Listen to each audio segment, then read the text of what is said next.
First aid treatment for burns and scalds.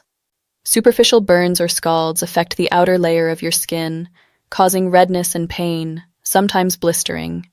Deeper burns often exhibit mottled shades of red and white, also with blisters on the skin, and the pain is also pronounced. Extreme burns, known as full-thickness burns, cause damage all the way to the layer of fat beneath the skin. What's the difference between a scald and a burn? A scald is tissue damage caused by hot water. A burn is tissue damage from a more direct heat source, such as a stove or an iron, or the sun. It can also be caused by contact with electricity or chemicals. Burns and scalds can result from a wide range of causes.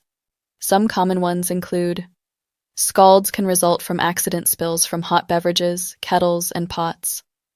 Burns after direct contact with heated objects, such as irons, hair straighteners, stoves, BBQ coals, or an open fire.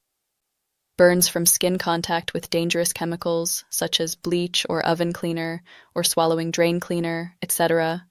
Burns from direct contact with exposed electrical wires, old wires, and faulty appliances, as well as cutting live cables. Symptoms of burns and scalds.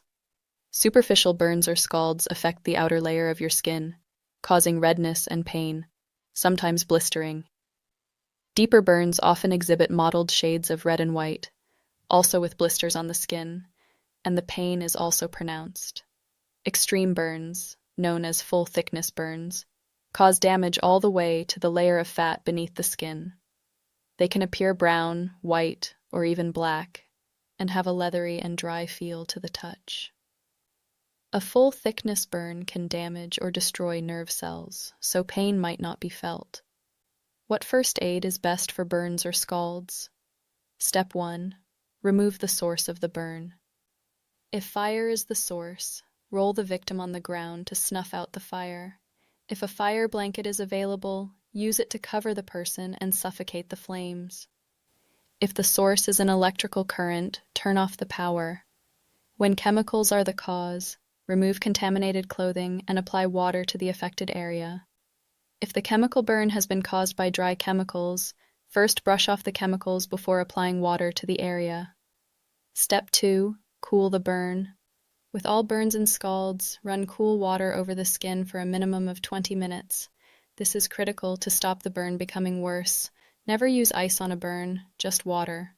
Remove clothing that's near the burn, but if any clothing that is stuck to the burn should not be removed. Step 3. Cover the burn. After running cool water over it, cover the burn with a light, non-stick dressing. Avoid using any material that is fluffy. Cling wrap plastic makes a great cover. For burns on an arm or leg, raise the limb up to help reduce swelling. When do I call an ambulance? Call an ambulance or go straight to the emergency department if any of the following has occurred. Burn is deep.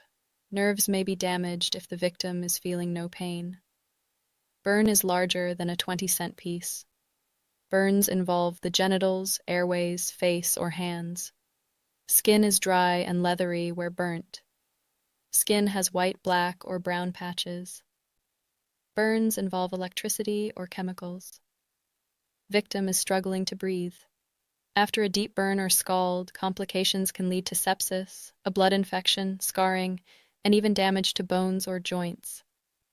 Avoid this when treating a burn. Do not apply lotions and creams. These can seal in heat. Do not pop any blisters caused by a burn. Avoid touching the burn. Do not use ice.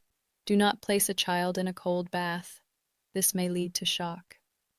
Accredited first aid training is highly recommended if you'd like to build your confidence in treating and managing burns and scalds. How to prevent burns or scalds. Tips to prevent burns or scalds occurring in the home. Always keep hot liquids out of reach of children. Keep pot or pan handles facing inwards on stoves. Be careful with electrical items and unplug them after use.